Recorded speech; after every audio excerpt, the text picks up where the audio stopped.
I'm Ruth Molman with the Farmington Hills Historic District Commission, and I am in the historic Universalist Unitarian Church, which was built by Sergius P. Lyons. Sergius P. Lyons was a very, very interesting person. He is the founder of this church, and he is also our first undertaker. He was a carpenter, and he came to Michigan in 1837, arriving in Farmington in 1844. And when he was here, he was manufacturing self-regulating stoves. He and his wife Lucinda never had any children, but he was very active in the community. And one of the things he did, he went to Pontiac, where he heard the Reverend Woolley, I believe it is, preach in Pontiac. And he came back, he was very excited about what he had heard, and he started the Universalist Church here. Farmington has a history of having Quakers. It was founded by Quakers, and it was the second generation of Quakers who were attracted to the Universalist Church. They started out meeting in a wagon shop, and then they moved, as many of the churches did, to the schools. Pioneers, when they came out, the first thing that they would found would be to build their houses, and the next thing they would build would be a school. That was the most important thing to them, followed by churches. And it was in this little building that was the Little Red Schoolhouse that had been George Collins' store originally, that was converted to a school, that they met. And it wasn't long before they built their own church in 1853 up on what was called Piety Hill, which would eventually be called Piety Hill, which would have been on Shiawassee and Warner Street. And they were very active in the Anti-Slavery Society, and then they somehow disbanded, reorganized in 1894, and shared a bell at that time with the Methodist Church. And I'm going to interview now Susan Paul, who is the current minister of this antique church and a special part of our community here in Farmington Hills. The church is on the Michigan Register of Historic Places, and when we look at this church, was actually, when we say they built the church, I mean it literally. They built the church. They built the pews, they built the parts that are used in the altar. All was built by the members. Sergius P. Lyons, of course, although he only went to school till he was 13 years old, he built a number of houses in the Farmington Hills area that are on our historic register, including the Lawrence Simmons house, which is a gem, which we have. And of course, he probably did much of his building from pattern books. That they did that at that time. They built their things through pattern books. And this Greek Revival Church is very, very special to Farmington Hills, and is very important to our historic district and to the state of Michigan. Because you had a lot of the Quaker families came to you, and many of the others came, but they were different. And why were they different? How about that? So if we word it that way. Well, I think at that time there was still a tremendous Calvinistic influence in the area, although the Quakers were the more peace-loving people that had moved here from New York, upstate New York. And what the Universalists were preaching at that time was a more God's universal love, and that everyone had an opportunity to be saved. It wasn't just going to be a finite number of people that the Calvinists believed would be saved. So they were softening the message, if you will, of God. God was not this fearful, judgmental person in the sky, but a God of love and a God of acceptance and that sort of thing. So I think that their message was probably more compatible with the Quaker beliefs. Mm-hmm. And of course at that time they could not afford to have clergy, full-time clergy, so they had circuit riders. So many of the clergy in the early years would only be able to come and preach maybe once a month, and then they would ride all over the state and preach at other Universalist churches throughout the state. So it was many, many years before they were ever able to call a full-time clergy, which is sort of a coincidence, because in 1999 the church will be celebrating its 150th anniversary. It was founded in 1849, or incorporated in 1849, and I began my ministry here in 1988. So I've now been here 10 years. I now have served longer at my ministry here than any other minister in the history of the church, which is sort of ironic when you think that it's 150 years old. But in the olden days, you know, many years ago, they were never able to call a full-time minister. So, and just over circumstances and so forth, I now have the distinction of having served longer than any other minister in the church's history, which is kind of fun, because I guess I'll go into the history books now. But I think that their message was just a more loving and a more, if you will, a user-friendly kind of a God than the gods that were being preached in some of the other churches at the time. And of course, the church at that time was located, as you said, at Piety Hill, which was kind of fun. We were sharing space with two other denominations, both of whom, of course, are still in downtown Farmington. Well, I knew about the, you shared the bell with the Methodists. Yeah, and of course the Baptist church also, Salem Baptist Church was there, and then they, I'm not exactly sure now. Well, I guess they are on their original site, aren't they, on Farmington Road in Shiawassee? The Reestablished Church, yeah, I believe. Yeah. There was another one that was out on 12 Mile and Halstead Road, where the cemetery is. Oh, okay. And they moved. Yeah. They moved, and I think there were some Presbyterians someplace down there. Oh. But they were involved in the slavery issue, which shattered their church pretty much. Oh. Now this church, what I've read, they said that they had a lot of anti-slavery meetings here. Yes.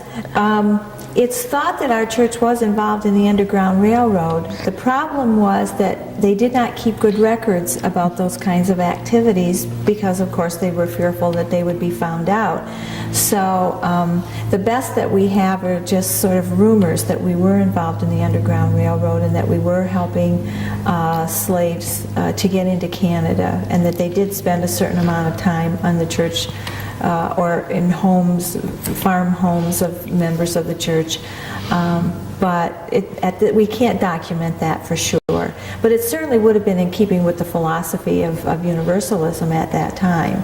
I think that the Universalist Church at that time was maybe a little bit ahead of its time in its social action and racial justice issues. So it's a good possibility that we were involved with that, and of course I think we would like to think that we were, but we don't know for sure. Well, nobody knows for sure unless they talked to Mrs. Avery, and some of them did it, some of them didn't. And now you have this holiday coming up. What sort of activities do you have planned for your celebration? Well, we're going to start off the festivities by having a float in the Founders Day Parade, which is, I believe, July 11th. And we're not sure exactly what our float's going to look like, but we're thinking about creating the facade anyway of our building for our float, and that would, we're really looking forward to that. We're going to have hopefully a big picnic in September and invite a lot of the past ministers to come and their families and former members and that sort of thing. We're going to have a New Year's Eve party to welcome in 1999, which we're having at the Botsford Inn. So we're very excited about that. It'll be a formal dinner dance welcoming in 1999. And then in the spring, in May, we will host the president of the Unitarian Universalist Association, who will come. We'll have a cocktail party, sort of a thing, on Saturday, and then on Sunday, of course, he'll be our guest speaker. So it's quite an honor to have the president of the UUA come. So we're looking forward to that. Mm-hmm. Oh, and I think one of the really fun things we're doing is an 18-month calendar, which we will have on sale for our members and friends in May, we're hoping.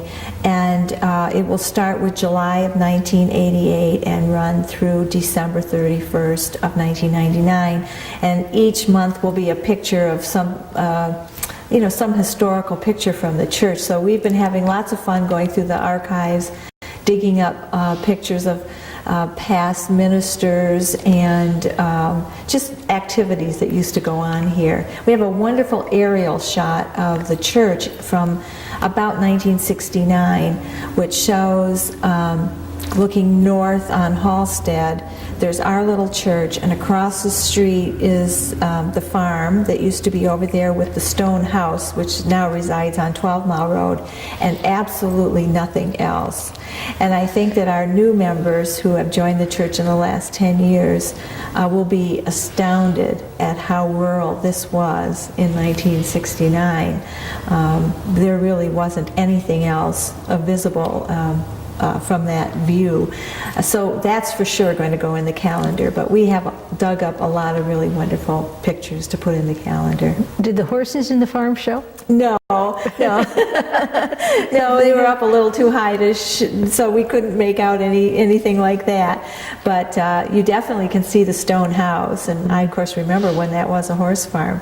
But there, and of course the lake north of us is in the picture, but there's just nothing else out here at that time, and it was just such a beautiful setting.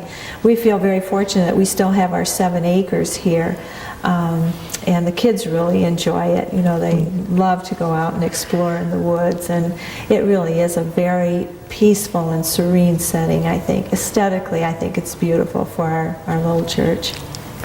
It's a very special church. Now, when you moved it, the church was completely built by members originally. Yes, it was. It was built in 1853 at a cost of about $900. Most of the labor was done by the members of the church at the time.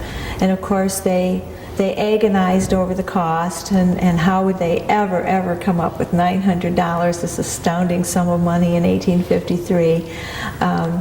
I think about when they moved it out here, I don't know what the move cost, but I do know that when we put the addition on in 1985, it cost about $250,000. So, you know, I guess the money issue is relative, but well, if you're earning $1 a day, $900 looks like it was a pretty scary thing to do, but it was obviously most of the labor was done by the members, and whenever they had the money, they'd go purchase more nails or whatever they needed to get the church up. Well, these pews are absolutely exquisite. These are all hand done? Yes, these are the original pews. 4 were duplicated when they put the addition on, and I've never found out from anyone whether they're the 4 up front or the 4 in the back, but there are 4 of them that are new, and they found someone who was able to duplicate the original pews just exactly as the old pews had been. But they really are nice. Now they were, from the old pictures that I've seen, they were stained. And at some point, I'm guessing probably in the 80s, they were painted white, which I actually think they're much prettier in the white than they were when they were stained. Just the wood was showing. So I think I like the white much better. They're actually very comfortable. They're gently curved, and they're not as uncomfortable as one might think sitting on a wood pew. So at least we don't get too many complaints about them being uncomfortable. So they're really kind of special, I think. Well, they have a lot of detail on them. I noticed the and then design. the little detailing here too. Is it a fleur-de-lis or? You know, I really don't know. I don't know what that is. Or just a design? I think it's just a design. It's certainly, as far as I know, not symbolic of anything from our denomination, but It could be wheat. It could. That's what I thought too. It looked like wheat to me, but it's very pretty. Little fertility. Yes. Now you have quite a few weddings here, which would be a gorgeous place for weddings. Yes, yes, we really do. Well, we've been very fortunate that we do have a facility that certainly lends itself very nicely to weddings, and we enjoy being able to offer our church to couples. They do not have to be members of the congregation. In fact, we now currently advertise for offering our church to couples who would like to have a wedding, and they are welcome to bring in their own clergy if they would like to, or if I am available, of course I'm willing to do that for them as well. And it's a beautiful, beautiful spot, and I think it's a wonderful way to sometimes introduce people to Unitarian Universalism. Sometimes it's the first time they've ever been in a Unitarian Universalist church, and they're attracted when they drive by, they see our historical marker, and they think, oh, that sounds very interesting. And then when they come in, they just, oh, it's so beautiful. It's beautiful in its simplicity. And you know, you get some fresh flowers in here and some candles, and it's just beautiful for a wedding. We can seat about 178 in the pews, and we can add an additional 20 chairs in the back.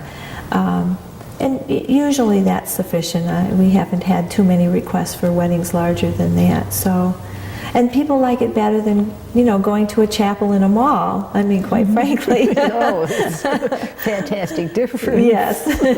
You have a reception hall too, I believe. You added Yes, that. we do. We have a social hall that's actually it's right below the church, and it's very nice. However, we don't do as many receptions here as we do weddings. We can only seat about 125 comfortably for a meal if they were having a sit-down dinner. So many times the couples opt to go someplace else for their reception. But we're very happy that they're interested in using the church for a wedding. Do you have any restrictions as to spirits on the grounds and this kind of thing? Well, we are bound by the policies of the church, and we can only serve beer and wine. We're not allowed to serve any hard liquor unless we were to get a special. You have to apply for a special permit to do that. And to date, nobody's even asked for it, so it hasn't been a problem. Now, your building has many of the original features, the Greek revival architecture on the front. You said they lost the... We lost the steeple. Yeah, if you see the original pictures of the church when it was on Warner in downtown Farmington, it had a steeple. Now, when it was moved here in 1967, the steeple was removed. And I have yet to really get a good answer from many of the longtime members as to what happened to the steeple. It had to be removed in order to be moved out here because it was a hindrance for wires and telephone wires and all of that sort of thing.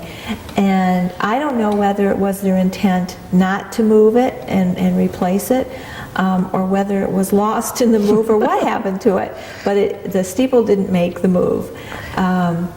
But otherwise, of course, the windows are original to the building. They've had to put in new insulation. They discovered when they were getting ready to move it out here that the insulation in the ceiling was straw and I don't know what, all sorts of things that are totally, you know, inappropriate today to have as insulation. So all of that had to be removed, and of course brought up to whatever the current code was at the time. But otherwise, it is all original to. They had to put in a new ceiling. Of course, they didn't have acoustic tile, I don't believe, ceiling tile in 1853. But the windows are wonderful because we can open those windows up and we have screens in them, and we just get a wonderful breeze through cross ventilation. We are not air conditioned. We don't have central air And so far that hasn't been a deterrent at all for brides. It would have to be a excruciatingly hot day for it to be unpleasant in here. It's really very nice. Of course, in the summer when all the trees are in bloom, we get a lot of shade, and it's very nice. So, are the walls sandplaster, or do you know? I really don't know. I can't answer that question. I don't know. It would have been probably in the original building. I would think so, but I don't know the answer to that. Well, you have an unusual background yourself. Oh. How is it you wound up as a minister? Well, how I wound up as a minister, I don't know exactly. I sometimes say I sort of fell into it, but actually I had always worked in business. I worked mostly for advertising and public relations firms, and my family was growing up. And in 1980, I had an opportunity to take a class out at Oakland University. It was called Considering Change, and at that time I was trying to decide what I might like to do with the rest of my life. And I had not attended college at that point, so I took this class and they gave me a battery of tests, and the results came back and with two things that I scored very high in, and the first one was in business, and I thought, well, that makes sense because I had been working in the business world. And the second one came back for the ministry, and I thought that was really odd. So why would anyone think that I would be well suited for the ministry? But as fate would have it, I decided to go back to school, and I enrolled at OCC in the fall of 1981, and I've got my 2-year degree from OCC. I transferred then to Wayne and completed my bachelor's degree, and then I had an opportunity to become involved in a program in New York City for the ministry, and decided that looked very attractive to me, so I went and did that. And lo and behold, I had the opportunity then to do an internship at the Ann Arbor Unitarian Universalist Church. And the Reverend Kenneth Pfeiffer was my supervisor. And I went there for a year. And as a fluke of very good fate, this church happened to become available, and they were looking for a minister just about the time I graduated from school. So I think it was all serendipity, because I moved to Farmington in 1951 with my family, went to school here. I went to Our Lady of Sorrows. I was raised Roman Catholic. And as I mentioned to you earlier, I then married a Jew and became a Unitarian. So I've sort of come full circle. But it's been wonderful. I was called here the year after I graduated from school. This is my first church, my first ministry, and as I mentioned earlier, I've been here for 10 years, and I really love it. It has been just a wonderful experience. It's a wonderful congregation. They were about 70 people when I came. We're now at about 225. We had 11 children in our Sunday school when I arrived 10 years ago, and we have about 125 now. So we're really busting at the seams in terms of space, but it's a wonderful problem to have. And we're actually the largest we've ever been in the history of the church, with 225 members right now, so it's wonderful. I think it was kind of fun. You were pointing out that when you went to Wayne, your daughter also attended. Yes, my daughter was getting her master's at Wayne, and I had originally enrolled at the University of Michigan to finish up there, and they lost my file. They sort of had my file, and they had the name, but they lost the contents of the file. So my daughter said, well, Mom, why don't you come down and enroll at Wayne? I think you'd really love it. So I said, well, they've lost all my transcripts and everything now. It's going to be a big hassle. And she says, no, she said, you graduated summa cum laude from Oakland, from OCC. She says, you're not going to have any trouble. So I went down, and they enrolled me sort of on the spot, and she was right. I did enjoy it very much. It was a wonderful experience, and so she got her master's just about the time I was finishing up my bachelor's. And then I had a 3-year program in New York City, and then I had an additional year, of course, in Ann Arbor. So I pretty much spent the decade of the 80s going to school. And then I was very fortunate that by the time I was called here to the church,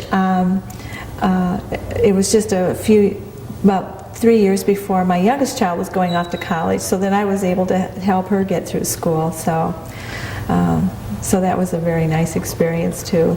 You live in an antique house now in downtown Farmington. I do. I've lived in Farmington Township, which then became Farmington Hills, of course, as I said, since 1951. Even after I married, I stayed in Farmington, and we lived in our home for 22 years. And 4 years ago, my dream came true that we found a home in downtown Farmington, which I had wanted to live in the historic district for so long. And we found our perfect house, and we're just so pleased with it. And it's really fun to live in a neighborhood, a real neighborhood, where we sit out on the front porch in the evening and visit with one another as they go walking by, and it's really great.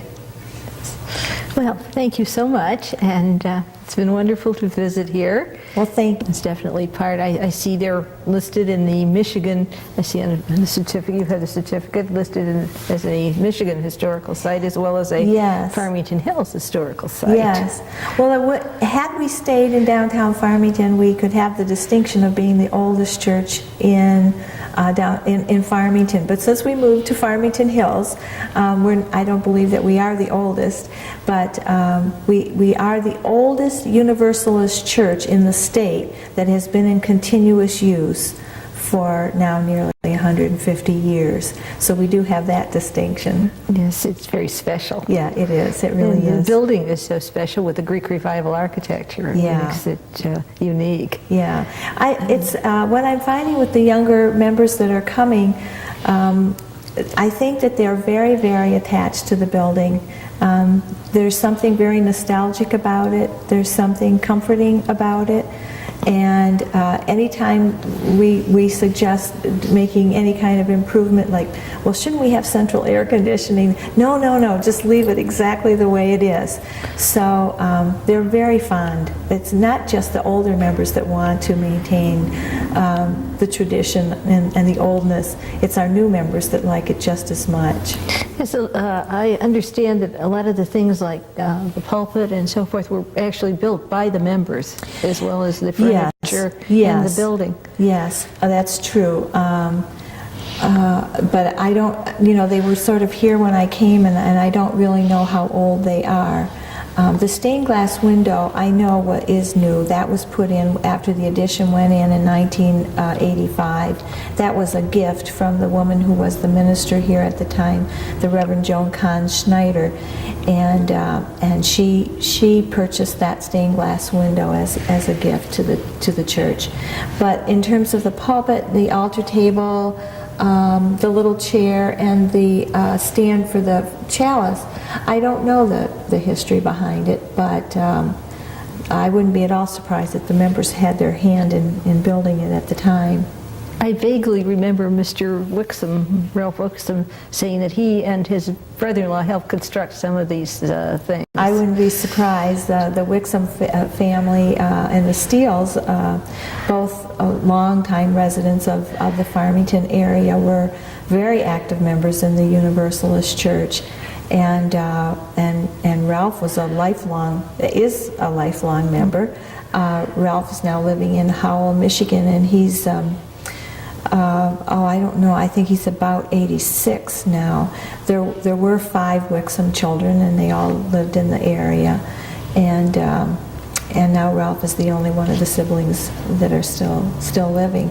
And we're hoping that if he's well enough, we want to get him involved in the 150th celebration in some way. So we would certainly like to be able to do that for him and for his family if we could. Yes, the Wixoms and the Steeles, of course, have intermarried considerably, of course, being in the same church and same community. That's right. Letty Gaston and her family were involved with the Universalist Church. Sprague was her maiden name. So there's a lot of history of the Farmington area that's really interwoven with the Universalist Church. A lot of the names that you'll come across in our history books are people that were very active here in the Universalist Church. Well, we have Letty Gaston's house is in her historical district, and so is the Sprague house that's down on 9 Mile Road. In fact, that's going to be on our house tour. Well, I felt so fortunate because when I came as minister here in 1988, all of these people were still living, and I had the opportunity to visit with them.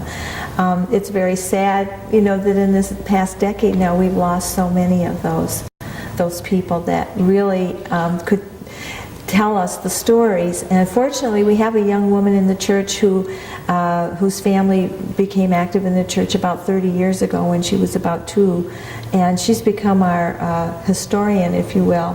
Her name is Gwen Foss, and she has taken the time over the years to interview these people and to tape record their stories and so forth. So we're going to be able to have a lot of that information. She's also working on a history of the church. We were hoping to have that ready for our 1999 celebration, but books go, as you know, go a little slower than had been anticipated. But she's been doing exhaustive research on the membership and what role they played, not only in the church but in the Farmington area as well. So we will eventually have that history for our membership. We just might not have it in time for the 1999 celebration. Well, thank you so much for allowing us to come to this historic church and tell us all about it and share our history and our anniversaries together. And well, thank you so much. It's been a pleasure.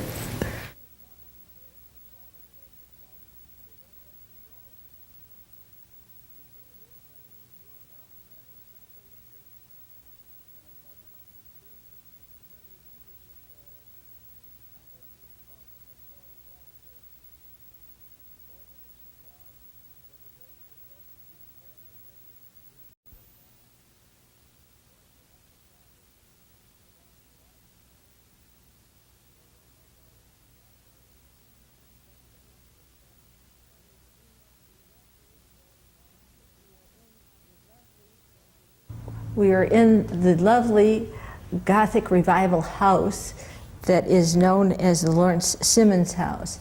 In the early histories, the 1861, we can trace 2 families that are significant to this building. There's Joshua Simmons and Sergius P. Lyons. Mr. Simmons was very successful in his farming, and he was also a carpenter. So he did very well, and he was able to build houses for all 3 of his sons. Simmons lived in the house, Lawrence Simmons farmed the land and lived in this house for 12 years, and then he moved on to Livonia. The house was sold to the Coonley family and then to Wallace Grace. After the Graces stopped farming, the house became part of the